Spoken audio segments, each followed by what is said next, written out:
Khan sir को लेकर तमाम जो मीडिया हाउस है, जो सरकार से सवाल नहीं पूछती है, वो एक टीचर से जो जिसने गरीब बच्चों को न जाति देखा न धर्म देखा पढ़ाया, उसके फरार होने की खबरें चला रहा है। सोचिए, टुडे ग्रुप ने ये बड़ा मीडिया संस्थान है जो सरकार से सवाल नहीं पूछता। ये विवाद कहाँ से शुरू हुआ था? अंजना ओम कश्यप ने खुद अपने कार्यक्रम में 2 कौड़ी के यूट्यूबर्स टीचर कहा था। उसके बाद से विवाद शुरू हुआ। पटना में इसके बाद एक मामला सामने आया। सवाल है कि खान सर पर जब हमले की कोशिश हुई, अपनी सुरक्षा में फायरिंग की बातें सामने आई। मैं पहले दिन से कह रहा हूँ, ये बड़ी कॉन्स्पिरेसी का हिस्सा है। जानबूझकर कोई बिहार में जो एक सोशल जस्टिस, सामाजिक न्याय है, जो हिंदू मुस्लिम की नैरेटिव को वहाँ फेल किया जाता है, और ख़ासकर दलित, बैकवर्ड, मुस्लिम, ये सब लोग एक साथ रहते हैं, एक साथ वोट करते हैं, उसको भी तोड़ना था। और इसी में क्या खान सर को बलि का बकरा बनाया जा रहा है?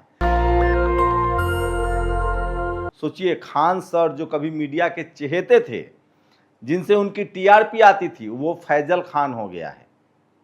लेकिन धीरे धीरे ही सही, आरजेडी के समर्थकों के बात समझ में आ गई है। आरजेडी के आला कमान ने बिल्कुल खान सर के खिलाफ कुछ भी नहीं बोला है, और आरजेडी समर्थक जो लगातार इसको यादव वर्सेस मुस्लिम कर रहे थे, उसको भी बड़ा धक्का दिया है। लेकिन सवाल है कि अब वही बीजेपी खान सर के पीछे पड़ गई है क्या? ये बड़ा सवाल है। खान सर को कहा जा रहा है कि वो भगोड़ा हैं, भाग गए हैं। मैं पहले खान सर के बारे में बता दूं, मैं सिर्फ एक बार मिला हूं, एक पत्रकार के तौर पे, इंटरव्यू करने के तौर पे, और उसकी वजह थी कि हज़ारों छात्र मुझे मिलते थे, जो मुझे फ़ोन करते थे या मिलते थे तो कहते थे कि एक बार आप खान सर का इंटरव्यू ज़रूर कीजिए। क्या है खान सर, क्या है खासियत, और क्यों टुडे ग्रुप ने, अंजना ओम कश्यप जिस चैनल में काम करते, उन्होंने तमाम ऐसे टीचरों पर एफआईआर करवाए हैं, या कोर्ट गई हैं, उनसे 2 करोड़ का हर्जाना मांग रही है। एफआईआर नहीं हुआ है, मानहानि का मुकदमा केस दर्ज हुआ है। वो बबीता मैम हैं, वो 4PM चैनल है, खान सर हैं, और उसके बाद तमाम ऐसे लोग हैं। तो पहले तो बता दूं कि खान सर जैसे लोग कोचिंग माफिया नहीं है। इन लोगों ने कोचिंग माफिया गिरोह को तोड़ा है, इसको समझिए। पहले कुछ ही बड़े बड़े संस्थागत जैसे मीडिया हाउस हैं, तमाम मीडिया हाउस, टीवी अखबार वाले, ये संस्थागत मीडिया हाउस हैं। ये अरबों खरबों में खेल करते हैं, इनकी मोनोपोली है। यहाँ नौकरी, उनके आपकी सेटिंग है तो नौकरी मिलेगी। उसी तरह से जब यूट्यूब आया, फेसबुक आया, एक्स आया, तो इनकी मोनोपोली टूट गई। हम जैसे तमाम लोग जो कभी इनके यहाँ नौकरी और चाकरी करते थे मीडिया हाउसेस के घर में, संस्थागत मीडिया हाउसेस के घर में, जहाँ जातिवाद का अड्डा है, वहाँ से निकले और दलित, पिछड़े, किसान, आदिवासी, अल्पसंख्यकों की खबर दिखाने लगे। तो सोचिए, अगर यूट्यूब ना होता तो हम जैसे पत्रकार क्या करते? इन्हीं के यहाँ मजबूरी में नौकरी करते, क्योंकि पेट भी चलानी है। वही हुआ। ये तमाम जो बड़े संस्थागत जो कोचिंग सेंटर्स थे, जो लाखों में डील करते थे, उन सब को झटका लगा। और जब ऐसे टीचर, जो शानदार टीचर थे और जिन्होंने यूट्यूब का रास्ता चुना और यूट्यूब पर गरीब छात्रों को पढ़ाना शुरू किया, 500 रुपये, 1000 रुपये, 600 रुपये में पढ़ाना शुरू किया, और वहाँ से बच्चों का सिलेक्शन हुआ।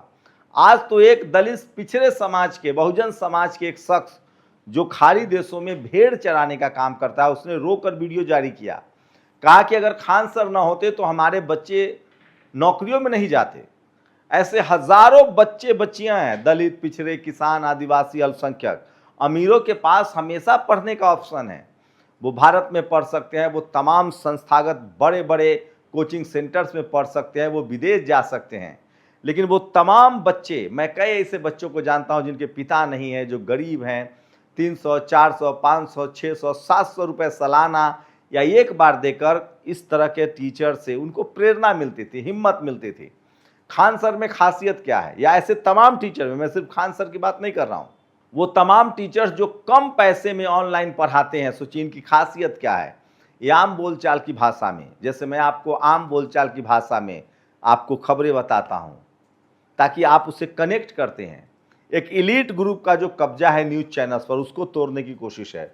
उसी तरह से जो एलीट क्लास के, जो ये संस्थागत, जो तमाम जो संस्थागत जो कोचिंग सेंटर्स थे, जो लाखों रुपए फीस लेते थे, नीट का, पीजी का, मेडिकल का, एसएससी, जीडी का, उन सबको ध्वस्त किया और कम पैसे में सोशल मीडिया के जरिए ये काम करने लगे। टेलीविज़न चैनलों को इसलिए आपत्ति हुई क्योंकि इनका व्यूज सबसे ज़्यादा है। एक तो ये टीचर कम पैसा लेते हैं, साथ में इनको यूट्यूब से रेवेन्यू आने लगा, इनके मिलियंस में फॉलोअर्स गए, इनसे भी उनको पेट में दर्द है, जैसे सोशल मीडिया से भी इनको पेट में दर्द है। तो मैं फिर कह रहा हूँ, एक बड़ी कॉन्स्पिरेसी का ये हिस्सा है। और खान सर जैसे लोगों के, मैं ये भी नहीं कह रहा हूँ, जो रोशन आनंद है वो भी है, कोई गलतफहमी पैदा की गई है। तमाम वो टीचर जो कम पैसे में सोशल मीडिया पर पढ़ाते हैं, उन्होंने उन युवाओं की हिम्मत दी है जो गांव में रहते हैं, जो शहर में अफोर्ड नहीं कर सकते हैं किराया घर का।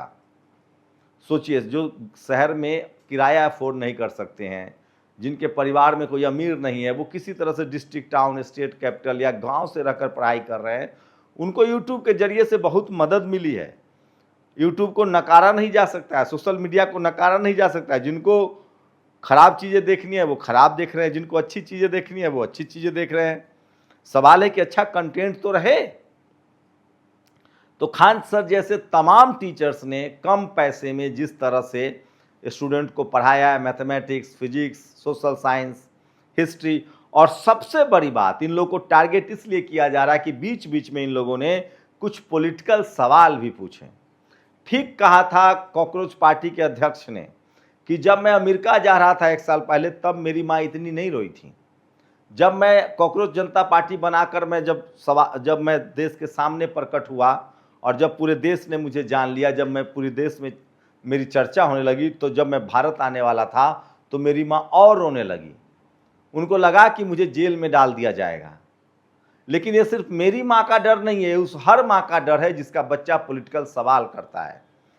तो चाहे खान सर हो, चाहे ऐसे अभिनव मैथ हो, वो तमाम लोग जो देश के हालात पर टीका टिप्पणी कर देते थे, कठोर टीका टिप्पणी, चाहे महंगाई हो, चाहे पेपर लीक हो, चाहे टीवी अखबार की पत्रकारिता हो, सबको पता है कि पत्रकारिता नहीं हो रही है।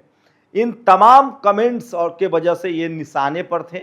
और सोचिए, ऐसे वक्त में जब विपक्षी दलों के, ममता बनर्जी की पार्टी चुनाव हार गई, उसके 50 विधायक, अरे ये इतने ईमानदार विधायक थे जिन्होंने पार्टी तोड़ी है, तो ये चुनाव के समय टिकट क्यों लिए थे? ये इसलिए भाग गए, ये सब के सब डरपोक, ये सब भ्रष्ट होंगे। इनको अब बीजेपी के इनकम टैक्स ईडी से डर लग रहा है। तुम चुनाव क्यों लड़े अगर ये ममता बनर्जी की पार्टी इतनी खराब थी? तो चुनाव लड़के अब ये सरकार के साथ इसलिए आना चाहते हैं ताकि सेफ रहे, क्योंकि डबल इंजन की सरकार हो गई। आज 20 सांसद उसमें गए हैं, ये सब के सब डरे हुए हैं क्योंकि इन्होंने माल बना रखा होगा। तो जब सत्ता के साथ आप थे और जब सत्ता चली गई तो आज आप उस सब खेमे में चले गए क्योंकि आपको डर लगता है। और इतनी बात अब देश के लोग समझने लगे हैं। तो मैं फिर कह रहा हूं, ये तमाम लोग जो हालात देखकर अपने आप को बदल लेते हैं, वो कम से कम देश, समाज, लोकतंत्र के लिए तो अच्छे नहीं है, राष्ट्रवादी तो नहीं है। अगर आप राष्ट्रवादी हैं, मजबूत हैं, तो आपका काम है सरकार से सवाल पूछना। सरकार आते जाते रहेंगी। आज क्या कहा सुब्रमण्यम स्वामी ने कि अगर हालात ठीक नहीं हुए तो अक्टूबर नवंबर तक देश की आर्थिक व्यवस्था चरमरा जाएगी, ध्वस्त हो जाएगा। खान सर जैसे लोगों को इसलिए टारगेट किया जा रहा है क्योंकि बीच में वो कुछ न कुछ राजनीतिक, पॉलिटिकल टिप्पणी करते थे, टीवी, अखबार, सत्ता, सबसे सवाल पूछते थे। आखिर एक मजबूत लोकतंत्र के लिए और हमारी आने वाली नस्लें मजबूत हो, रेशनल हो, इसके लिए बहुत ज़रूरी था। इसलिए खान सर का नाम अब फैजल खान हो गया। सोचिएगा जरूर। शुक्रिया। दस्तक की आपसे गुजारिश है कि अगर इसको बचाना चाहते हैं तो नेशनल दस्तक को सब्सक्राइब करने के लिए रेड कलर के सब्सक्राइब बटन को दबाएं, फिर बेल आइकन की घंटी दबाएं। नेशनल दस्तक को बचाने के लिए बहुत जरूरी है कि हर खबर को शेयर करें, लाइक करें, कमेंट जरूर करें।